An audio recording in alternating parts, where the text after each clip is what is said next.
Oh, aleluias. Abra sua Bíblia comigo em Atos, no capítulo 1. Atos, capítulo 1, a partir do versículo 10. E nós estaremos hoje dando início a uma série de 3 mensagens falando sobre o princípio da oração. Oh, aleluias. É tão poderoso a presença do Senhor aqui, essa noite, nesse lugar. E eu tenho certeza que você que veio para cá para adorar, para bendizer ao Senhor, você também está percebendo essa presença poderosa aqui. Atos capítulo 1, a partir do versículo 10, do 10 ao 14, diz assim: E estando os olhos fitos no céu, enquanto ele subia, eis que junto deles se puseram 2 varões vestidos de branco, os quais lhe disseram: Varões galileus, por que estáis olhando para o céu? Esse Jesus que dentre vós foi recebido em cima no céu, há de vir, assim como para o céu o vistes ir. Então voltaram para Jerusalém do monte chamado das Oliveiras, o qual está perto de Jerusalém, à distância do caminho de um sábado. E entrando, subiram ao cenáculo, onde habitavam Pedro e Tiago, João, André, Filipe e Tomé, Bartolomeu, Mateus, Tiago, filho de Alfeu, Simão, Zelote, Judas, filho de Tiago. Todos estes perseveravam unanimemente em oração e súplicas com as mulheres e Maria, a mãe de Jesus, e com seus irmãos. Com base nessa palavra, nós vamos falar sobre oração. Nós estamos e permanecemos, pastor Pedro, dentro desse período aí desde março, permanece em oração à noite, vindo com um grupo de homens orando todo dia à noite. E agora, nos últimos 7 dias, eles estão orando aqui no nosso bairro, caminhando aqui na quadra da igreja, orando, intercedendo por esse lugar, né? Os vizinhos devem ter percebido já esse movimento aí, é um movimento de oração. E é tão interessante que os profetas oravam, Jesus orava, os discípulos oravam, e nós oramos. Como está o nosso nível de oração? Como nós estamos nos relacionando com essa arma poderosa que é a oração? Então, nesses próximos 3 domingos, eu quero estar falando sobre oração, porque estamos falando dentro de Atos, falando da descida do Espírito Santo, falando sobre o mover do Espírito Santo nos últimos dias. Mas esse versículo que nós lemos, ele está um pouco antes de Atos 2. Atos 2 é uma mensagem muito conhecida. Fala sobre o Pentecostes, o derramar do Espírito Santo. Às vezes a gente até entende que aconteceu de uma forma muito fácil, muito rápida, mas aqui está uma das ferramentas utilizadas para que Atos 2 acontecesse. Foi a persistência na oração, a utilização do princípio da oração. Quando nós vamos para o Antigo Testamento, nós vemos os profetas orando. Quando a gente vê o Senhor falando com Elias, quando a gente vê Elias dando ordem à natureza, para que a natureza não corresse no curso que ela tinha a sua normalidade de correr, e a natureza obedeceu a voz e o comando, e depois o Senhor enviou o anjo para falar assim: olha, volta, porque eu quero fazer chover. E o profeta foi para o monte junto com o teu servo e começou a orar e falou assim: vai lá, vê o que você está, o que tem no céu, qual o sinal que tem no céu. Ele sabia que por estar clamando, algum sinal viria. É interessante que quando a a ordem foi dada: não vai chover segundo a minha palavra, ele não ficou persistindo na oração. Ele liberou uma palavra. Deixa eu te falar uma coisa, há momentos e há orações que elas são assim, parece que vieram como um jato, né? Elas vieram assim com respostas muito rápidas. Há situações que você vê a resposta muito rápida, mas há situação que você vai ter que persistir um pouco mais em uma ferramenta chamada oração. Há situações, uma das situações é essa que nós estamos vivendo, não apenas no país, mas no mundo. É uma situação que eu não posso falar: eu já orei em março, início da pandemia, e agora Deus vai fazer o que Ele quiser fazer. Deus vai fazer o que Ele quiser fazer, independente daquilo que eu quero. Mas deixa eu te lembrar uma passagem. O Senhor levou um outro profeta a um monte, aonde havia um vale de ossos secos. E o Senhor falou com o profeta, falou assim: o que você está vendo aqui? Ossos sequíssimos. Estou em cima de uma situação que aos olhos humanos não tem mais saída. Então o Senhor falou com o profeta: profetiza a esses ossos. Eu quero te fazer uma pergunta: o Senhor não poderia liberar uma palavra, assim como fora lá em Gênesis? Haja vida, ossos secos, levante um grande exército. O Senhor não poderia fazer isso? Sabe por que Ele não fez? Porque a partir do momento que os homens e as mulheres de Deus se levantaram em obediência a Ele, Ele passou a contar com a colaboração minha e sua, com a minha boca, com a sua boca, com a tua vida, com a minha vida, como instrumento do agir dEle. Por isso que a oração é um princípio utilizado lá com os profetas. Quando Jesus veio, Ele manteve esse princípio. Ele manteve esse princípio. Jesus ia ao Monte das Oliveiras e orava. Jesus se retirava para orar, para conversar com o Pai. E quando ele voltava do seu momento de relacionamento com o Pai, através da oração, ele dava continuidade ao seu ministério. Como? Já visualizando tudo que o Pai queria que acontecesse.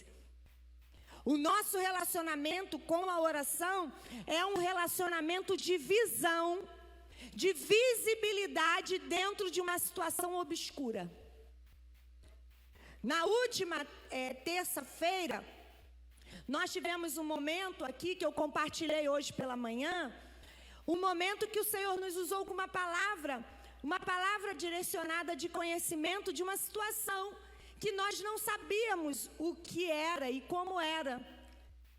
Mas eu pedi à igreja para estender as mãos e começarmos a orar ao final do culto. E 2, 3 dias depois, alguém me compartilhou comigo: pastora, aquela palavra que a senhora disse na terça-feira, eu não sabia, orei juntamente com a senhora e com a igreja, mas foi uma situação vivida por alguém da minha família. O Senhor cortou o laço por causa da oração da igreja. O Senhor quer continuar fazendo isso, mas olha aqui, quando Jesus ia ao Monte das Oliveiras para orar, quando Jesus se retirava para orar, Ele estava buscando entendimento daquilo que iria ser a continuidade do seu ministério. A oração é um princípio que não pode acontecer na minha vida como algo irregular, como algo esporadicamente. A oração é algo que deve fazer parte da minha vida como os discípulos. Olha, agora nós vamos para o Novo Testamento, voltando para os discípulos. Os discípulos oravam. Entrando, subiram ao cenáculo.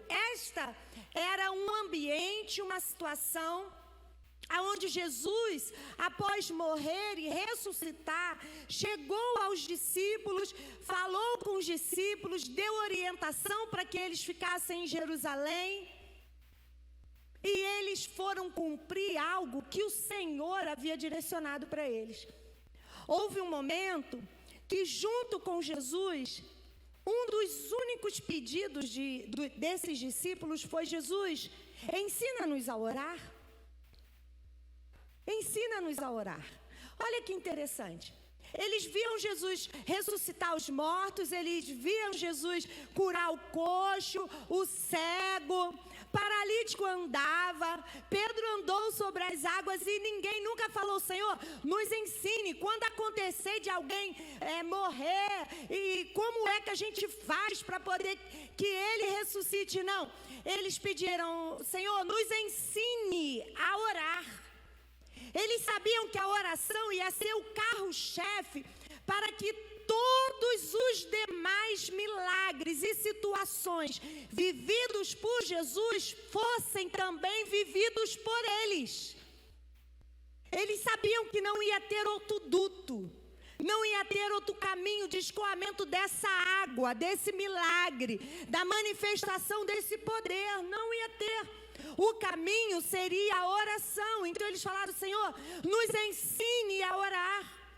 Nós estamos sendo treinados pela palavra, treinados em como alimentar, treinados em como cuidar dos outros, mas nós precisamos aprender como orar, porque a gente está vendo que é uma ferramenta utilizada pelo Senhor.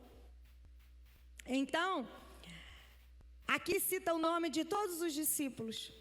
Eles entraram ao cenáculo, foram para a casa de alguém e todos perseveraram unanimemente em oração. Todos os discípulos que o Senhor estava chamando para perto se reuniram para orar e começaram a orar. E o que aconteceu quando eles começaram a orar? Nós vamos ver o resultado em Atos, no capítulo 2. O Espírito Santo foi derramado sobre a vida deles, de tal forma que eles se levantaram e obras maiores do que a de Jesus foram feitas através da vida deles. A gente vai lá, em uma das mensagens anteriores que eu ministrei, eu falando que Pedro se levantou e começou a falar cheio do Espírito Santo, e quase 3.000 pessoas receberam e creram na palavra da salvação. E eu ministrei falando que depois as pessoas procuravam saber aonde Pedro ia passar, pegava a maca dos doentes, a cama, os coxos, colocava à beira do caminho, porque a esperança deles é que pelo menos a sombra de Pedro projetasse sobre eles. A gente ouve falar sobre isso, a gente lê sobre isso, mas aqui está o princípio para que isso acontecesse. Eles perseveraram na orientação, perseveraram em oração. Ficaram ali até que um sinal fosse dado. Qual é o sinal que você está precisando na tua vida? Qual é o sinal que você está precisando dentro da tua casa, na tua saúde, na tua vida financeira, na tua vida profissional? Porque no meio dessa pandemia, de repente, as pessoas... Um dia desse eu ouvi um anúncio da mensagem de um pastor falando assim: foi cancelado o fim do mundo.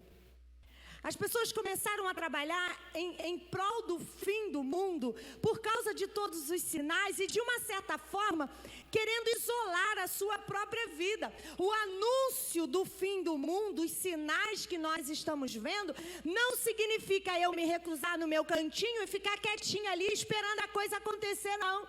Sabe o que significa? Um novo tempo para que eu seja mais empoderado ainda pelo poder do Espírito Santo.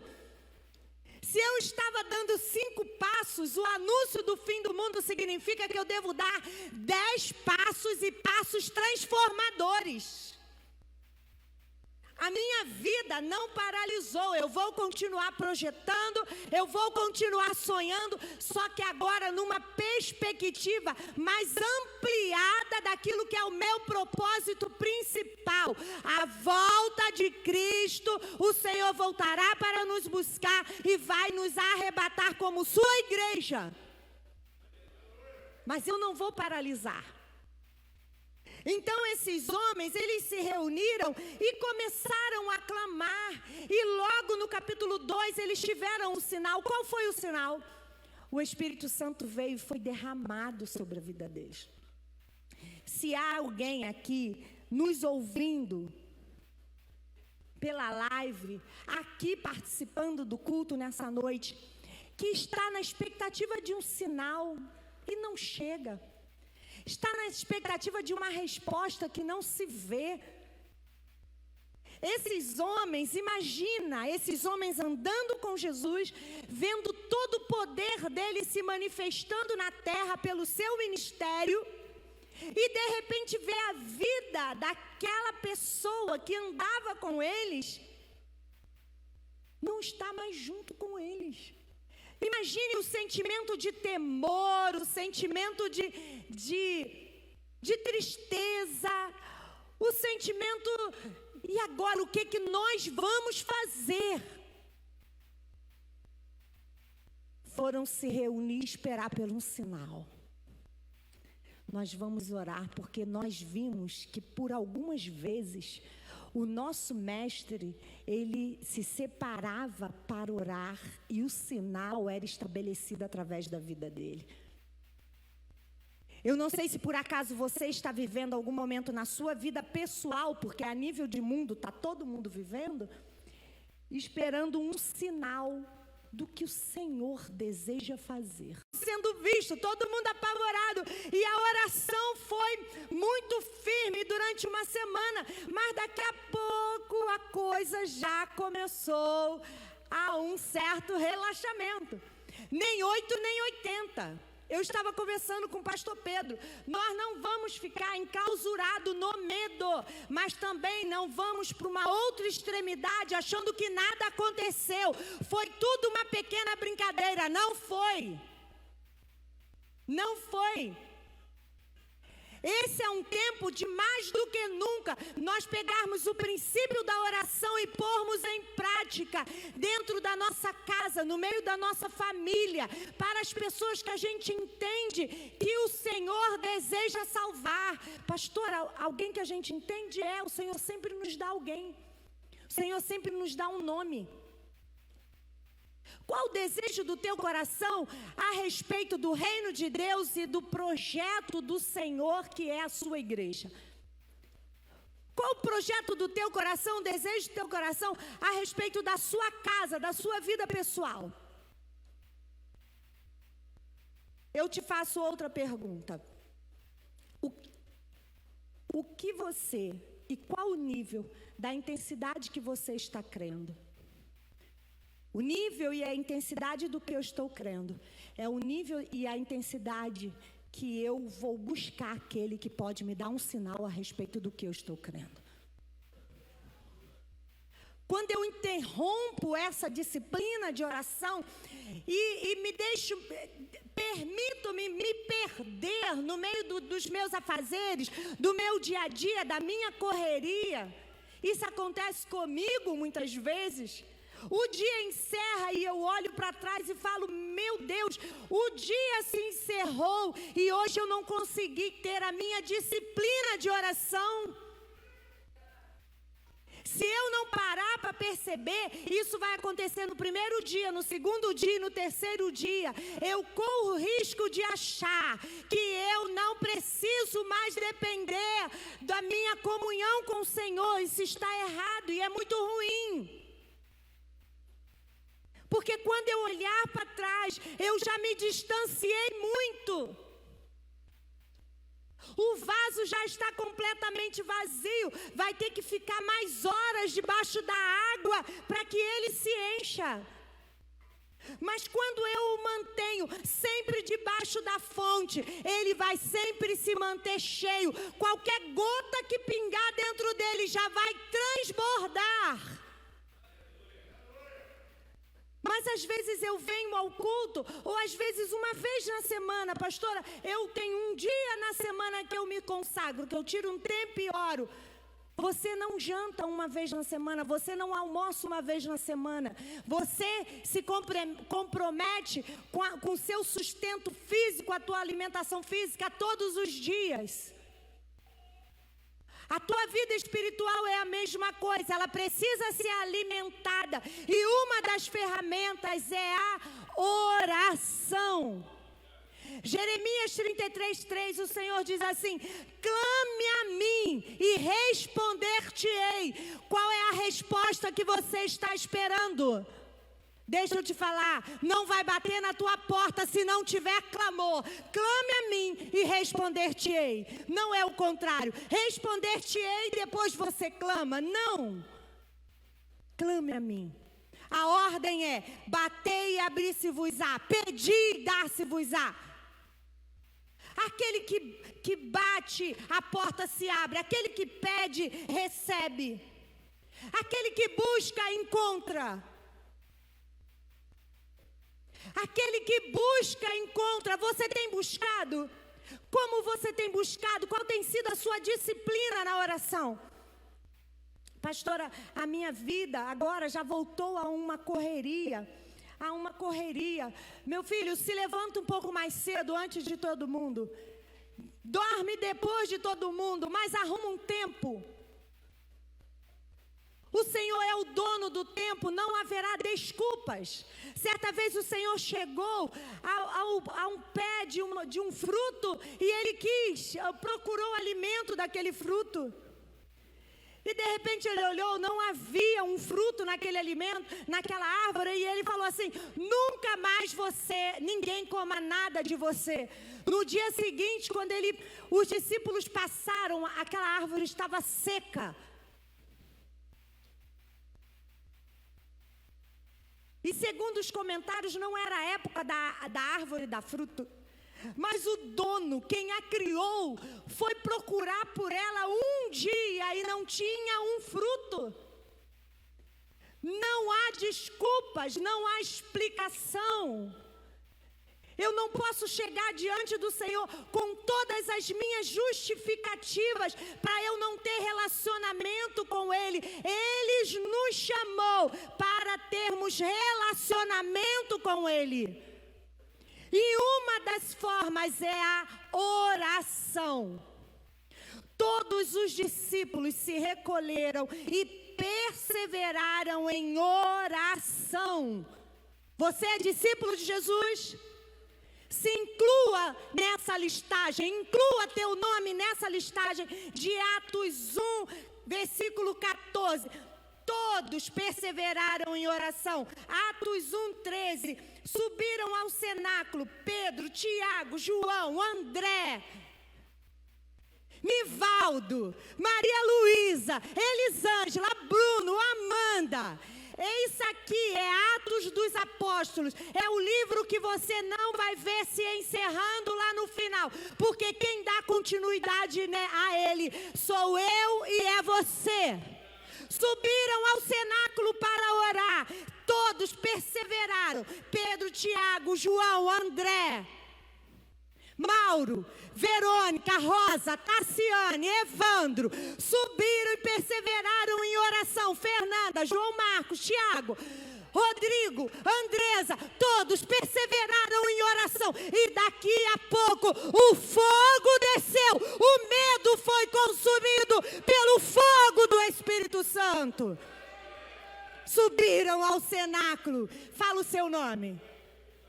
Fala o seu nome. Subiram ao cenáculo. Pedro, Tiago, João. Fala o seu nome. Hosana! E de repente, por perseverar em oração, estavam todos reunidos e cumpriu-se o dia dia de Pentecostes, o fogo desceu. Você quer ver fogo descer como no dia de Pentecostes? Unanimemente suba ao cenáculo de oração. Faça na tua casa, no teu canto, no teu banheiro, na tua sala, sei lá onde você vai, em cima da tua laje, sei lá onde você vai. Não há desculpas para não ter um cenáculo de oração.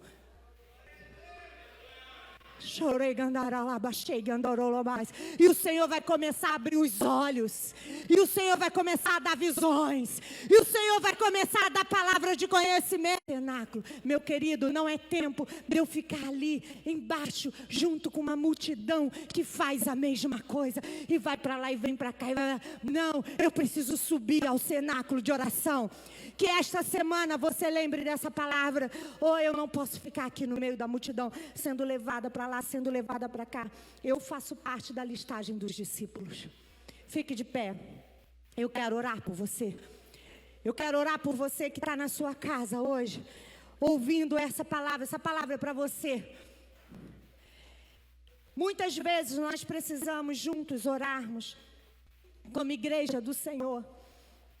Muitas vezes nós precisamos pedir oração sim para alguém.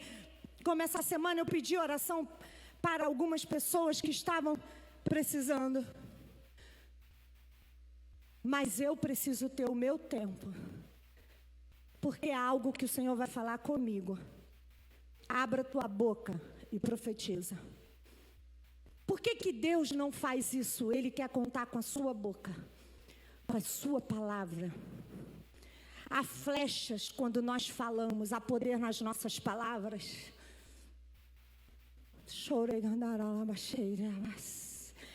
Eu quero orar por você que está em casa, Pai, em nome do Senhor Jesus, que esta semana o Teu Espírito Santo, que foi derramado para nos ajudar, ajude cada homem, cada mulher que está em casa ouvindo essa palavra, despertando-os pela madrugada, despertando-os pela manhã, despertando-os ao meio-dia, despertando no momento do dia. Oh, Senhor, para fazer o cenáculo de oração, para subir e ouvir segredo dos céus. Há vales de ossos sequíssimos no meio da nossa sociedade. Há vales de ossos sequíssimos no mundo. E que eu, ó Deus, e que essa pessoa que está ouvindo precisa usar a boca para profetizar, para orar, para buscar conhecimento dos céus a respeito da realidade da terra. Em nome de Jesus, Pai, eu libero para essa família que está nos ouvindo a Tua paz. Eu libero para esta família a cura. Que a unção de cura chegue nessa casa. Se por acaso esta casa tem alguém que está hospitalizado, seja qual for a enfermidade, oh Pai, dê boas novas. Traga para casa o ente querido. Cura, restaura, liberta, transforma para a glória do nome de Jesus. Eu abençoo cada família aqui neste lugar. Eu abençoo a sua casa, a sua família, em o nome de Jesus.